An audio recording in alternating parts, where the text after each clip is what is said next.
Hi. Hi, Hannah. How are you? I'm good. How are you? Good. I understand you have some questions for me. Yeah. I'm standing here behind you, so you don't lie to me because you will feel pressured. Fair enough. Fire away.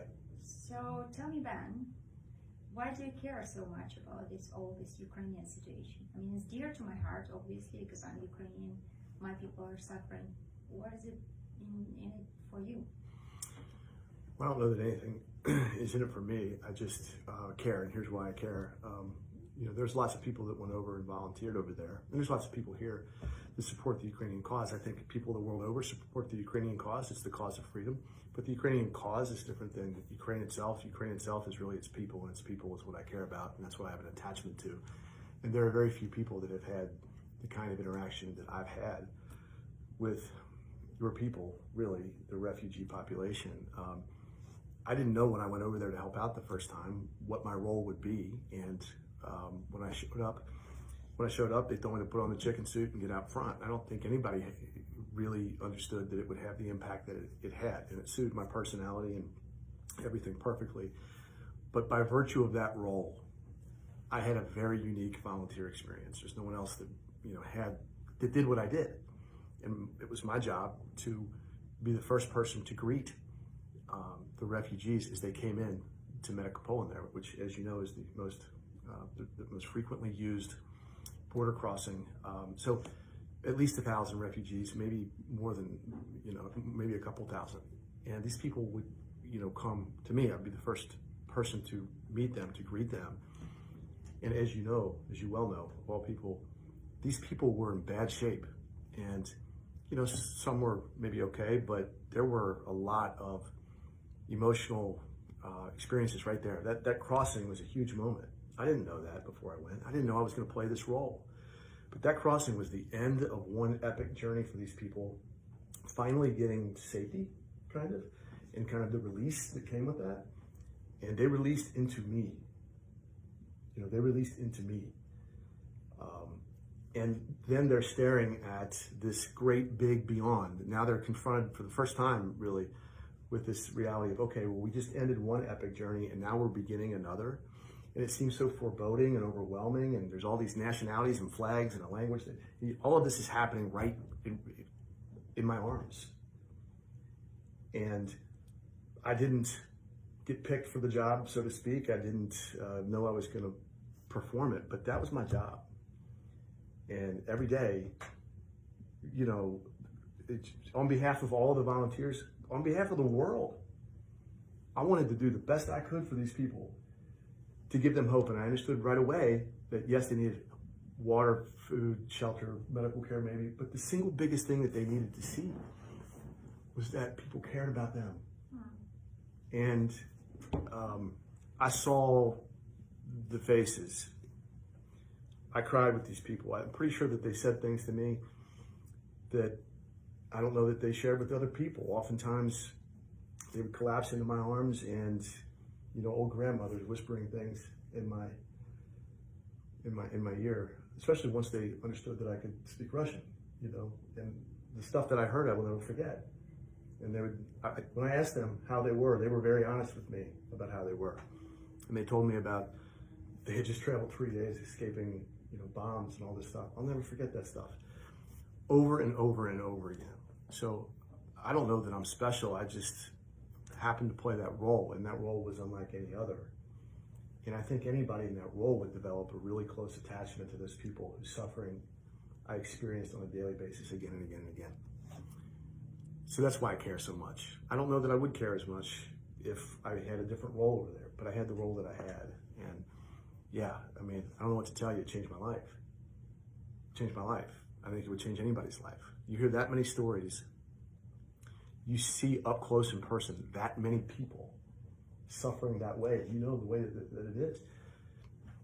If you're a human being, how do you not develop a special connection with those people? And how do you not want to do everything you can to help them? So that's why I care so much.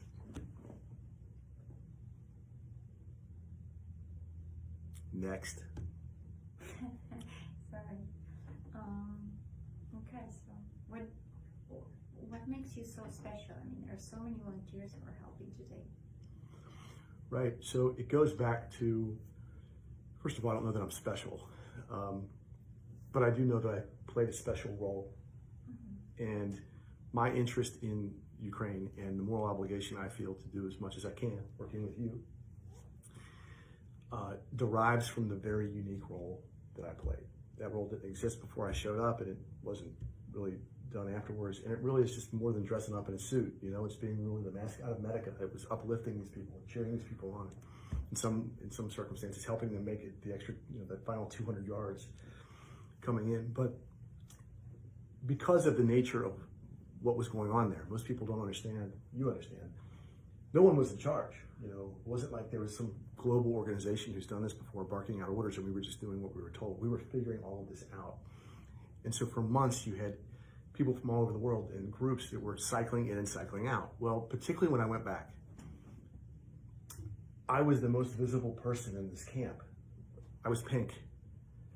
I think to this day, not many people know my last name. It wasn't necessary.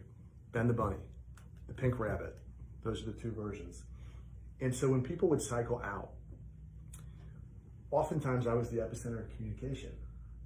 If they needed to, if this group was working with that group, this group was dealing with helping people this way and they needed medical supplies and they were getting from this group. When Joe Schmo went back to Israel, or wherever it was, they told the next person, hey, when you get there, see Ben, see Ben the Bunny, see the Pink Rabbit, and he'll tell you where to go. So I was right in the middle of things.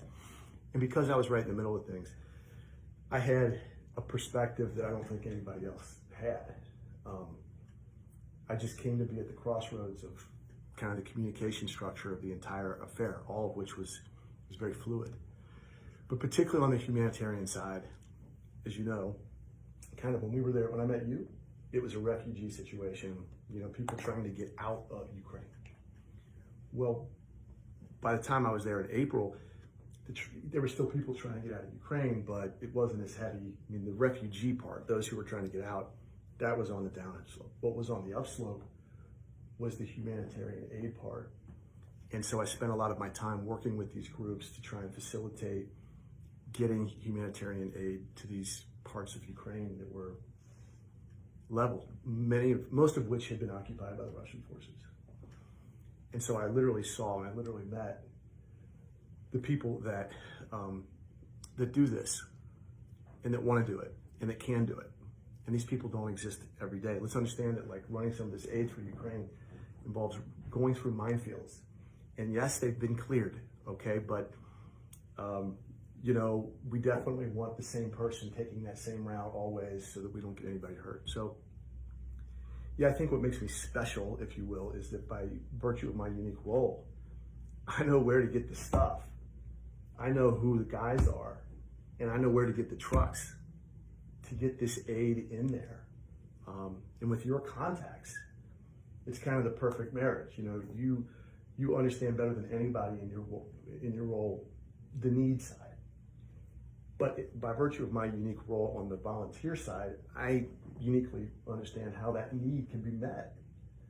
And so the Ben and Hanna project in the end is this just one colossal fortuitous event whereby somebody who has specialized knowledge about the unique need is improbably paired up with somebody who, just by virtue of his role over there, his unique insight into how that need can be met.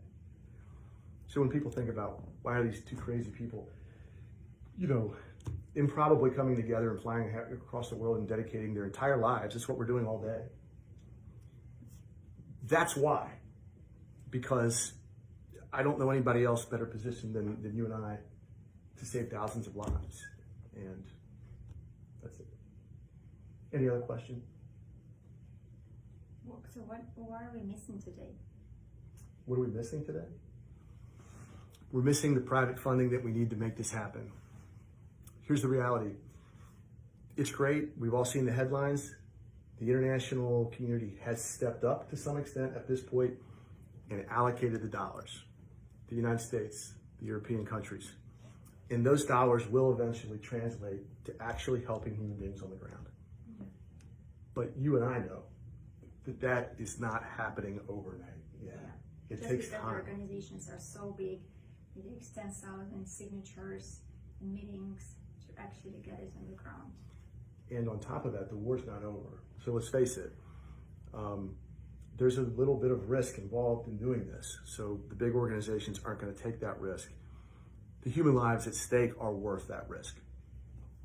So what is needed is a sustainable long-term solution to get basic life-saving supply to those in need, which are thousands, probably tens of thousands of Ukrainian lives,